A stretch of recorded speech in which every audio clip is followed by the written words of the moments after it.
So yes, when we're together, like worship is happening to Jesus. Let's just make sure anything I say is in the context of like anything we gain is not the point. The point is Jesus is being a sacrifice to Jesus. But on the other side of that, the response that we give, what we receive in that place is what I want to talk about. Why I believe Paul's trying to say all this stuff. Don't neglect getting together. Don't make a habit of missing out on being with people. All these encouragements, it's because there's little practices and rhythms that the Spirit is wanting to input into our life on a weekly, daily, yearly, consistent basis to launch us through out to be those expressions of love in the world, to be the church. So there's rhythms and practices. That means like we repeat them. That means like we do it again. That means we get another chance. It's not all in one moment. So like I love a big concert and the worship night, great. That could be a rhythm.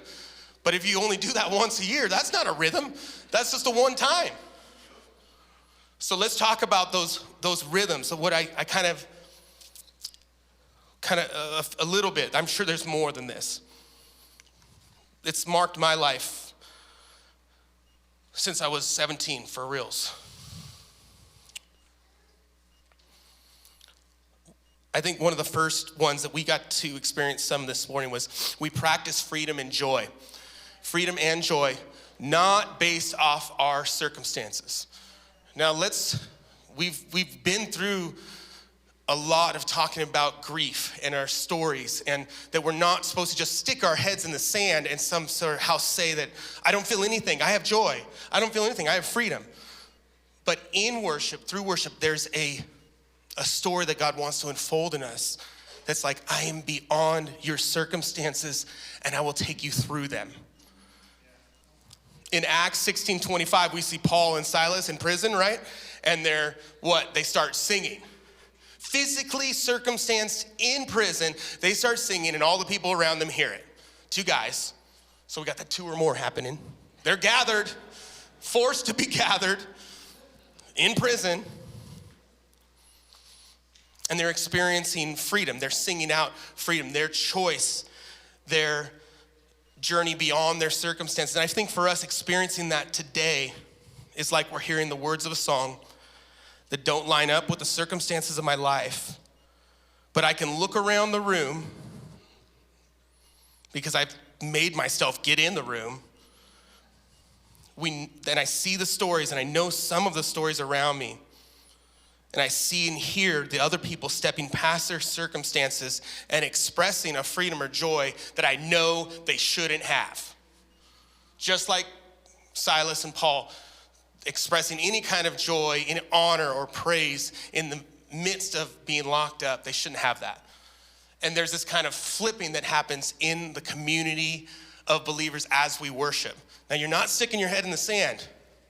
You're just saying, God, I know you're so good that even these circumstances, you will use and walk me through it because you're beyond it. The Holy Spirit uses that testimony of the people around us in a simple prayer, in a simple song sometimes, to unlock us, to keep us from compartmentalizing our faith so we can step into some new wide open spaces with him. So we're not just stuck in the little compartment of prison that we kind of formed, our formulas. I think another practice, we're just gonna keep sliding through these. This one is beautiful, a practice of belonging. Man, this is the one. It'll hit me. I know I can easily say, oh, I belong here. I've been doing this for a long time. It's easy for me to say that, Andy, you know, like you've been doing this thing. You feel great. You're just at home here. No, I'm not always. I don't know. I'm just like anybody else. I feel disconnected. I let myself feel disconnected. I'm not sure what this person's thinking. I know too, some of that hurt of not feeling the belonging. But I remember as Jesus laid out the table for his disciples, another picture of a gathered story of worship, right? This act of communion, which we're gonna do next week. He laid out a table for them, and at the same place, there was gonna be Judas as a betrayer, Peter's gonna be the hypocrite, some of the other guys are not gonna be anything at all, they're just gonna leave, you never hear about them, they're just gone, you know. At the same place all that's happening, He says, you got a place with me. Remember this. Do this in remembrance of me. He says, I've made a table for you. So as we're worshiping together, as we're coming into the place, I believe there's a supernatural belonging that is available to each one of us.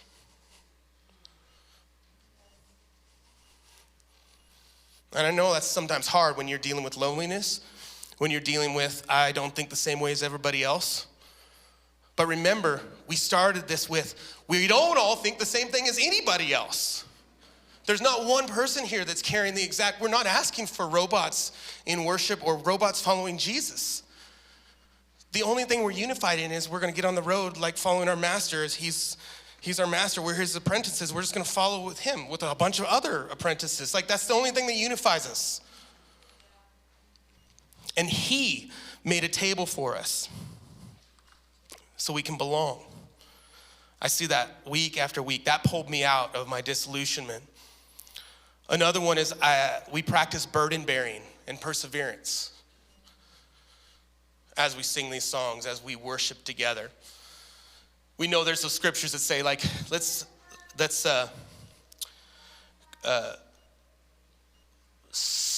one version of, I don't know why I got the message version of this, but it says, stoop down and reach out to those who are oppressed, share their burdens, and complete Christ's law. That's in Galatians 6:2. The New Testament's always talking about this idea of submitting one to another, of bearing our burdens. But it also in Hebrews, there's this cool place called the Hall of Faith. And it's like a little section, I think it's Hebrews 11, that lays out all the stories of those who have, just like me, felt some of the same things like me, went through some hard things like me, persevered, and walked through. There's like this long line. So when we're standing in worship, we're actually standing in a long line of history of Jesus followers, cloud of witnesses, whatever you might want to call it, that have persevered, that have carried each other's burdens along the way. There's like something supernatural, I think, that's unlike anywhere else. I can't stand and be like, I'm part of what the Boston Red Sox did in 1923 when I'm standing there in 2010 or whatever. You might get a little sense of history, but we're talking about thousands of years. We're talking about the story of every soul on the planet that I get to stand in the long line of people that persevered, went through the same things and persevered. As I'm singing these songs, as you're singing these songs, as we're worshiping together, or we're taking communion together, or we're at a table at our house, there's 3 or 4 of us praying, or we're at a park and we decided to hang out, we'll get our guitars out, whatever that format looks like, we're standing in the story of redemption throughout history. And there's a chance for us, I think, to bear each other's burdens along that way. And that may look like I'm looking at a friend and I know he's carrying it heavy and he's down low. And I know that I've had victory in that place. But I'm not gonna just tell him this is how it works. I'm gonna worship alongside of him. I'm gonna lift up my hands in victory, knowing like this is who Jesus is. And I'm gonna prophesy with my words, with my song, believing for that burden to be lifted off my brother, my sister. That's why we're in proximity together. I know Zoom and all that stuff and the online stuff is amazing, but there's nothing by being in the room together. Especially when it comes to bearing each other's burdens. This one's pretty powerful. We practice unashamed living. Romans 1:16, for I'm not ashamed of the gospel. It's the power of God that brings salvation to everyone who believes. Shame continually wants to tell me who I am. But in worshiping Jesus together, we're not only declaring the adoration to the one, we're also collectively establishing a beachhead against the enemy, against the forces that want to tell us a false identity. I mean, how many people, let's be honest, I'm not gonna do the Drew thing. Raise your hand. Where's he? Drew's not here, oh, okay. Drew always teases me. He's like, Andy, you didn't raise your hand. I'm like, I know. I'm doing it on purpose because I don't like that part. But like, how many of us, like I would show up to some of these worship times I'm leading and I'd be like, The shame just wants to tell me, like, hey, what are you? What are you just showing up just to play your guitar and sing these songs again? I saw how like your life was going this week. I saw how messy that was. What are you? That little shame voice, doesn't it feel, I mean, you can walk in this room and you feel all these people and you're like, oh, they are doing great. Look at them. And we walk through the door and there's this different story that we're hearing.